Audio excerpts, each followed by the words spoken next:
Bonjour à tous et bienvenue dans les tutoriels vidéo de généalogie. Aujourd'hui, nous allons voir la nouvelle source qui vient d'être mise en ligne par les Archives de Paris, qui est les registres d'inhumation des cimetières parisiens.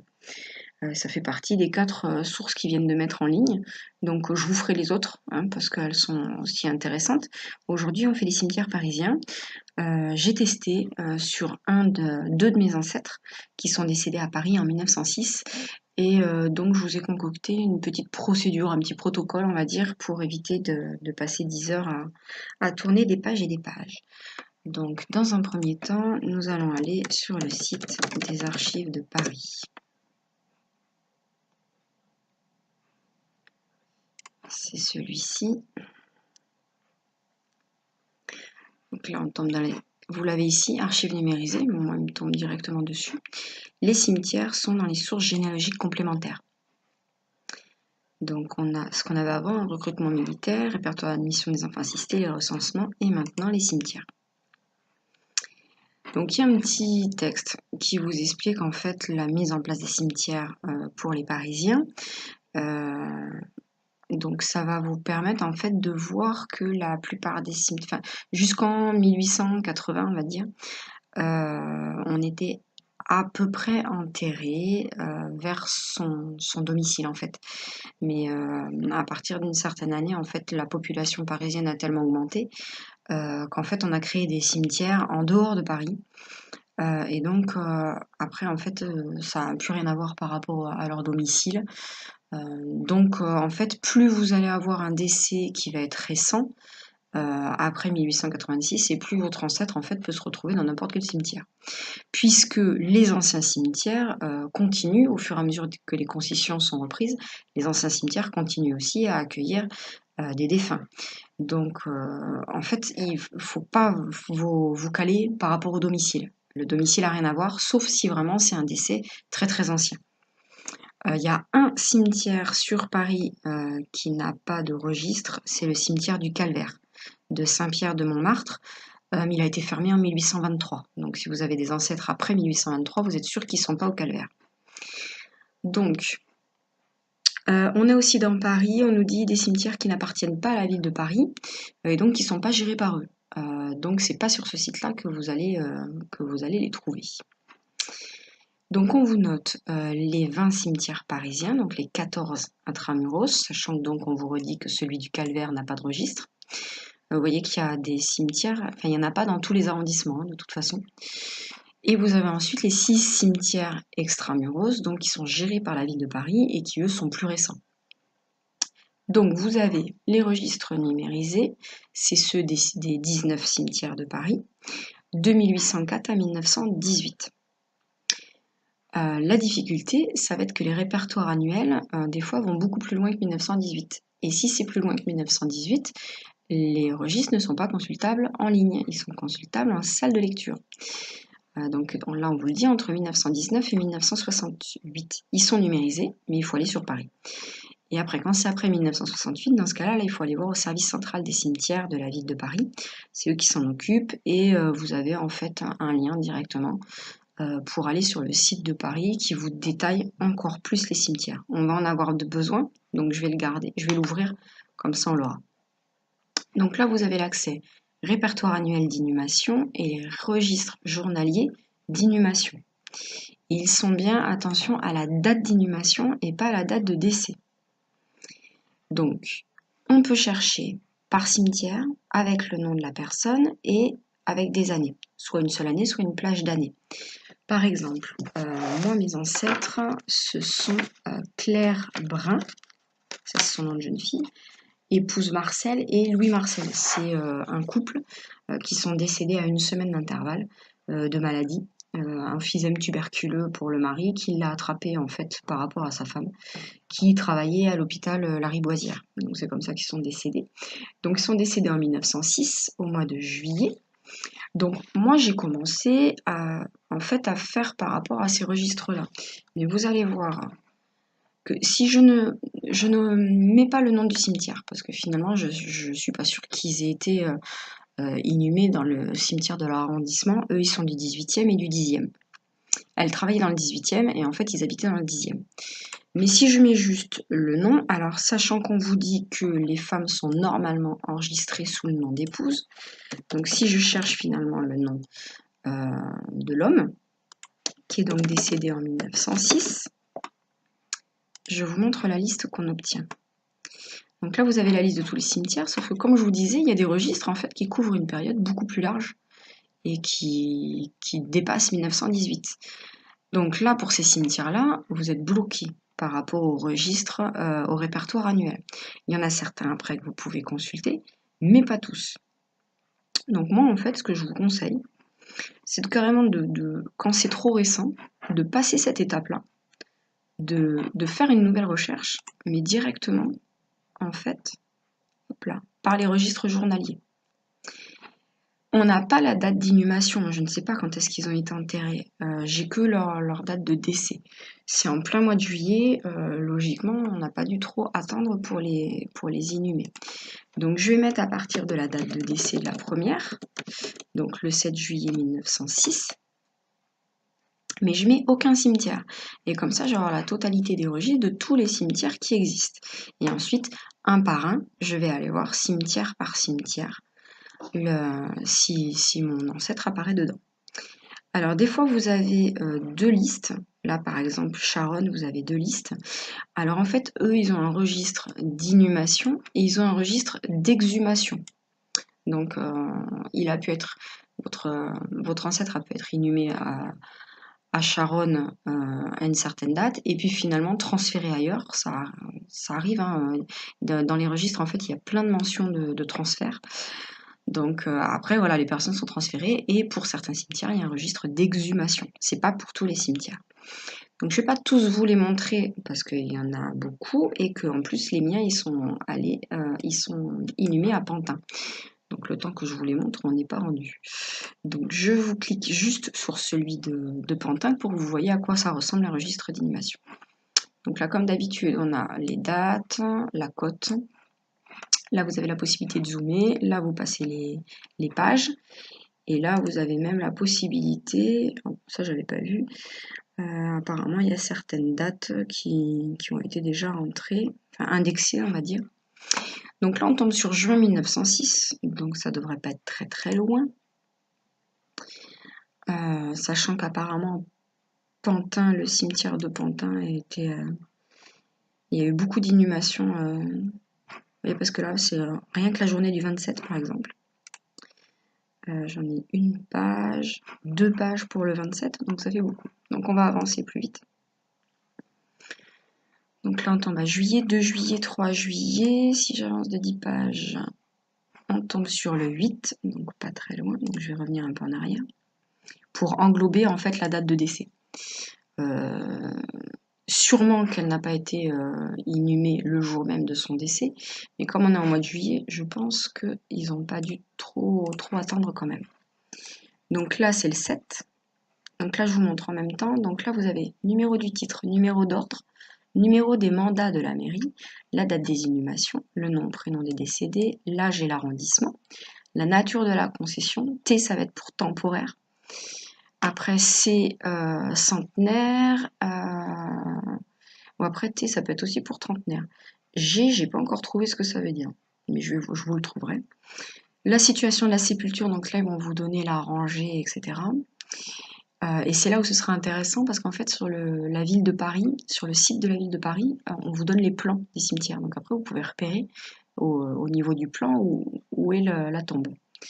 Numéro de la quittance et date de la quittance des versements et des observations. Et en général c'est dans cette colonne-là qu'on va avoir la date de renouvellement de la concession ou l'exhumation.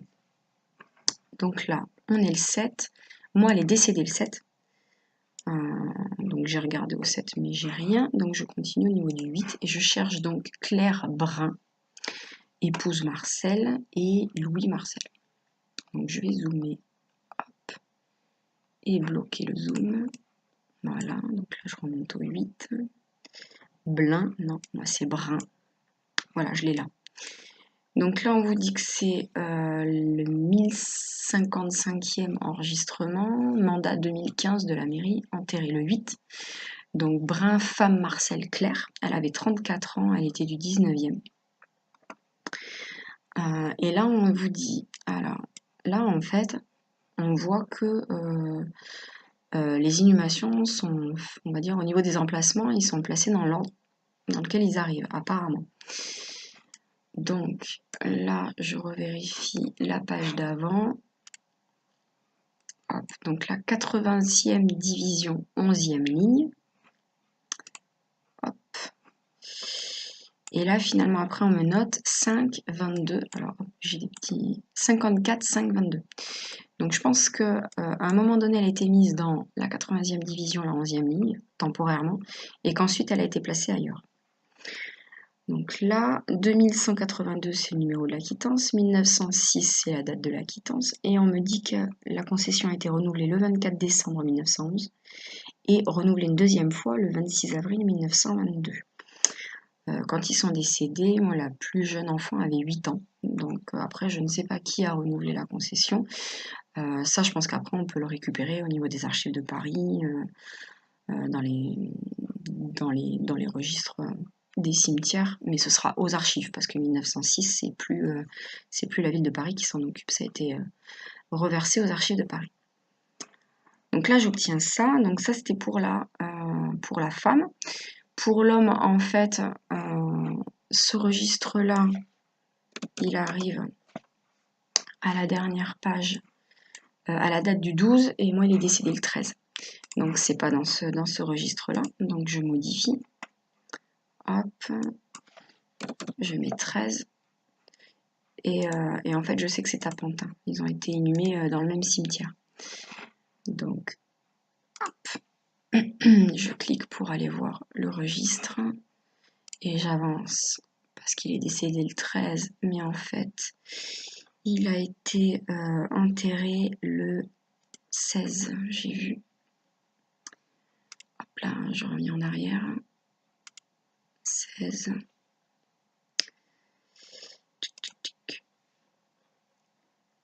Hop, il est là. Il est là. Donc, le 16. Vous avez le numéro du titre. 102 1900. Hop. Et voilà, c'est le 1336. Donc, Marcel Louis-Joseph qui avait 43 ans. Il habitait dans le 10e. En fait, sa femme est décédée à l'hôpital dans le 19e, mais lui, il habitait dans le 10e. Donc là, on a G. Et là, 80e division, 12e ligne. Mais là, j'ai rien d'autre. Et j'ai pas non plus comme quoi il aurait été renouvelé ou exhumé ou déplacé ailleurs, transporté dans un autre cimetière. Donc je sais pas ce qui s'est passé pour lui, j'en sais pas plus avec ce registre-là.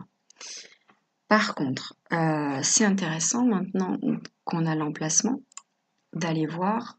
Vous savez, tout à l'heure, j'avais cliqué sur le lien vers le site de Paris et des cimetières de Paris. Et donc là, en fait, vous allez avoir les plans des cimetières.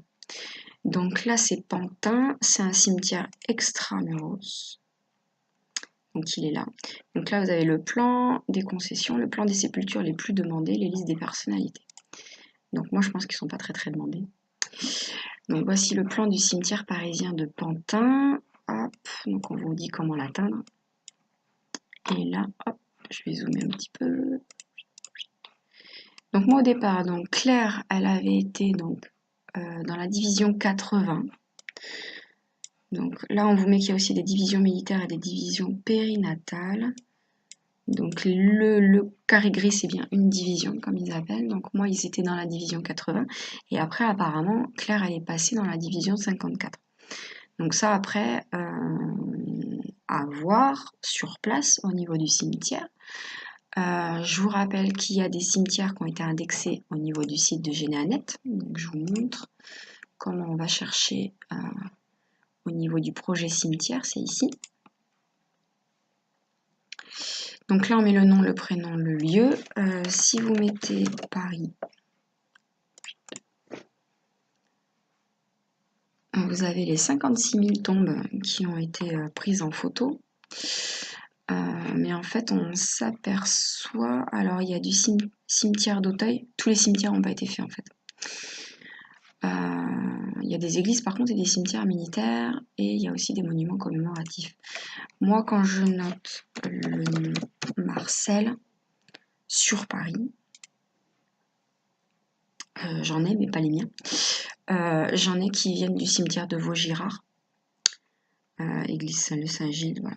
Donc, cimetière de Vaugirard. Donc vraisemblablement, le cimetière de Pantin n'a pas été fait. Ou alors,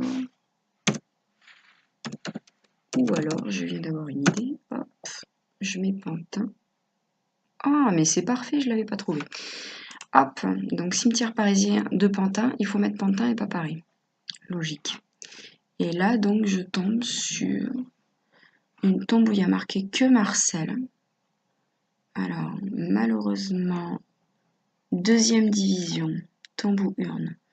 Donc, vraisemblablement, c'est pas le mien, puisque le mien, normalement, est censé être dans la 80e division. Alors, est-ce que j'y vois plus? Est-ce qu'il y a marqué quelque chose? Ah, 1000 quelque chose, Marcel. Donc, vraisemblablement, c'est pas le mien. Si je mets brun,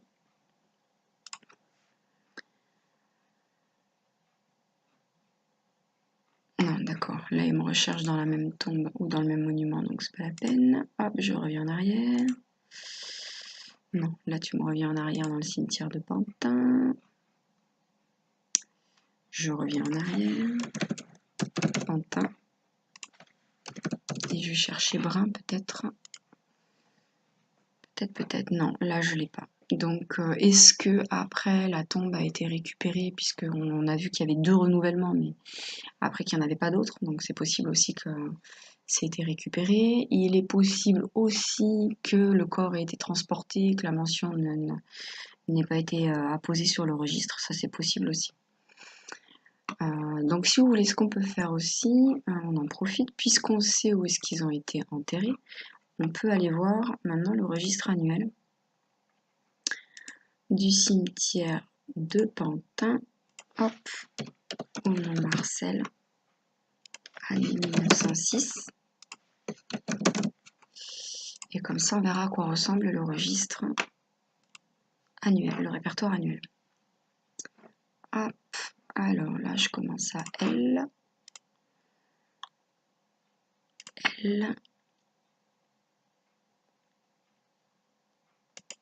Ça doit être les derniers L. Voilà, et là j'ai des... Alors, M-A-R. Je reviens en arrière. Maillot, et moi je cherche Marcel. Mal. M-A-N. M-A-R, presque. M-A-R-C-H.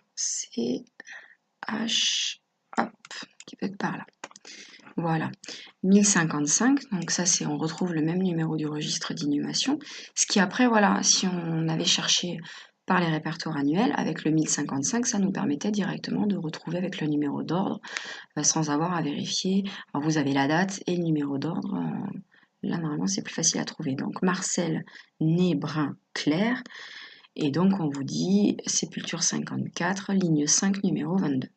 Là, par contre, on ne donne pas plus d'informations. Sur certains registres annuels, il y a déjà noté les corps qui ont été exhumés, transportés ailleurs, transférés dans d'autres cimetières. Et là, j'ai son mari juste derrière, 1336, le 16 juillet, Marcel Louis-Joseph, 80e division, 12e ligne, numéro 22, ou pas de numéro peut-être, voilà, ensemble avec d'autres. Voilà, donc ça c'était les possibilités pour trouver un de vos ancêtres dans les cimetières parisiens. Donc n'hésitez pas à passer par les registres journaliers quand c'est trop récent, pour éviter d'avoir ce registre donc sans année où vous pouvez pas aller voir, vous êtes obligé d'aller voir en salle de lecture, et après d'aller revoir quand même les répertoires annuels. On ne sait jamais, des fois il y a des informations en plus qui peut ne pas y avoir sur les registres journaliers. Voilà, donc ça c'était pour les recherches dans les cimetières parisiens. Merci de votre écoute, à très bientôt.